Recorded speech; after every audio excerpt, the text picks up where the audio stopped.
Saudações, pessoal. Esse aqui é um vídeo bem rapidinho que eu vou resumir um pouco a atualização que a gente teve nessa aula de AppState aqui, a aula 5, em relação ao ano passado, tá? Então, no ano passado, eu vou deixar o link na descrição aí, eu mostrei para vocês em detalhes como que a gente implementa esses eventos e escuta esses eventos da aplicação em relação ao estado ativo, inativo, background, né, que a gente chama, né? Então, essas mudanças de estado. Quando que a aplicação vem para a cara do usuário ali, que ela está ativa em uso, e quando ela vai para segundo plano, né? Então, naquela aula passada, ali do ano passado, eu fiz esse exemplo usando componentes de classe, né? Então, todo o exemplo está lá, eu não vou entrar em detalhes dele, vocês podem assistir o vídeo do ano passado, que ainda está tudo certinho. Aí eu acrescentei agora para esse ano como fazer essas capturas de mudança de estado com componente do tipo função, né? Com hooks, que é a API mais recente do React, né? Então, o exemplo aqui é praticamente o mesmo, eu não vou entrar em detalhes, né?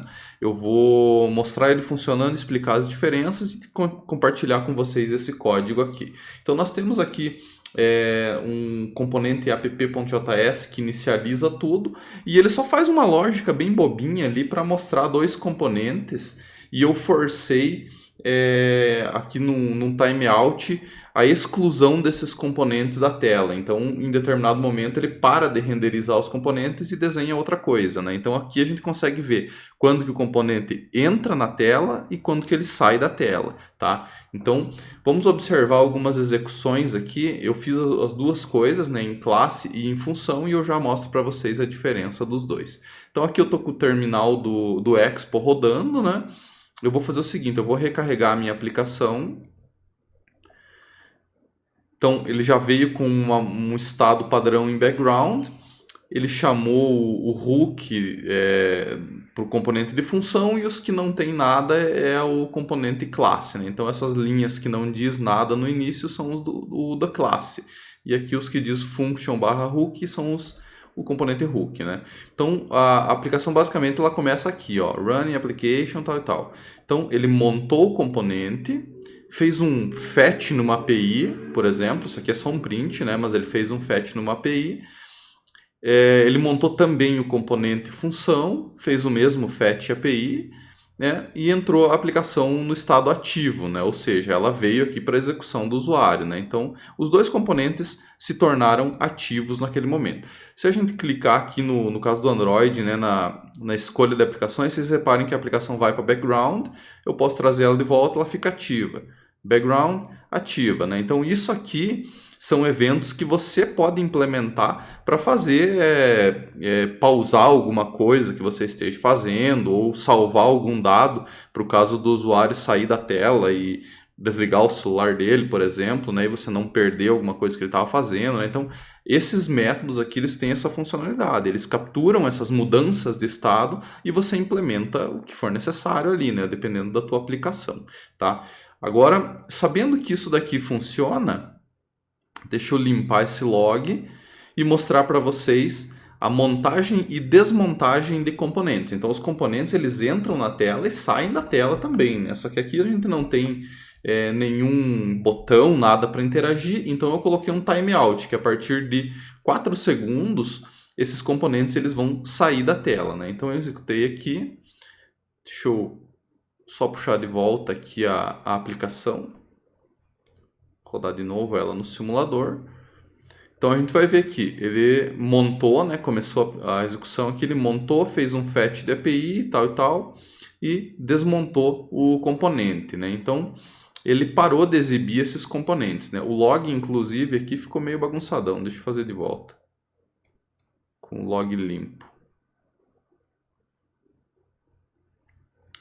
Tá, montou, fez o fetch, aqui é o classe, né, o componente do tipo classe, componente do tipo função, montou, fez o fetch, transformou a aplicação, o componente em ativo, transformou o outro também em ativo, e posteriormente, depois dos 4 segundos ali, ele desmontou o componente do tipo classe e desmontou o componente hook, tá? Então, aqui já está aparecendo no component, né? Depois de 4 segundos ele faz isso, né? Então, pessoal, só para vocês entenderem a diferença entre as duas coisas, né? A aula oficial é baseada em componente do tipo classe, né? Mas eu vou mostrar para vocês como que a coisa muda de uma implementação para outra. É muito parecido mesmo, é bem parecido. Aqui no componente do tipo classe, nós temos dois métodos que dizem quando o componente vai montar e quando ele vai desmontar. Então, o did mount, que ele acabou de ser montado, e o will unmount, que ele está prestes a ser desmontado. Aqui é a chance de você salvar alguma coisa se você precisa salvar algum dado. Tá? E nós temos também um evento, que foi esse evento do ativo e inativo, background, que eu implementei, que só me diz quando que as coisas mudaram. Tá? Então, montagem e desmontagem de componentes, e o evento que diz quando as coisas mudam, tá? Aqui no componente do tipo função, nós não temos esses eventos que me dizem quando vai montar, quando vai desmontar, tá? Então, o que nós precisamos fazer? Nós precisamos usar um hook chamado useEffect. Eu vou deixar aqui na descrição do vídeo, eu tenho uma aula que fala só sobre o useEffect. Aí vocês podem estudar ele e entender como é que funciona cada detalhe desse hook aqui. Mas, basicamente, o que a gente precisa saber? Esse hook tem um parâmetro lá no finalzinho, que é uma lista de argumentos. Se essa lista está vazia, esse componente vai montar e desmontar uma vez só. Esse evento não vai ser executado mais de uma vez, né? Então, o useEffect é um efeito colateral a alguma coisa no teu componente. Então, se alguma coisa mudou, por exemplo, uma variável do estado, alguma coisa assim, você pode criar um efeito colateral para isso. Se a gente não passa nenhum parâmetro, o efeito colateral é a montagem e desmontagem do componente. Então, fica exatamente igual ao class component aqui, tá? Então, não passando parâmetro nenhum, passando uma lista vazia, nós temos automaticamente o que está dentro do useEffect é o component didMount, tá? Então, ele é a montagem do componente, efetivamente. Aqui eu registro o meu listener para o evento de ativo e background, tá? Que é a mesma coisa que é feito aqui no component didMount, então é o mesmo código, né? Só que está dentro do hook, é isso que muda, tá? Está dentro do useEffect. E tem um detalhe, nós não temos component will unmount no componente do tipo função. Então não existe um hook para isso. Como que a gente faz isso? Nós retornamos uma função, tá? Dentro do useEffect, você retorna uma função que ela vai ficar guardada na memória ali. E em determinado momento, quando o teu componente for sair da tela, ele vai executar essa função. Então, o que ele vai fazer? Você programou o teu useEffect para coisas a fazer quando montar e você deixou engatilhada uma função aqui para quando desmontar. Essa função ela não é executada enquanto o componente está funcionando. Só no momento que você tira ele da tela, aí sim ele executa essa função.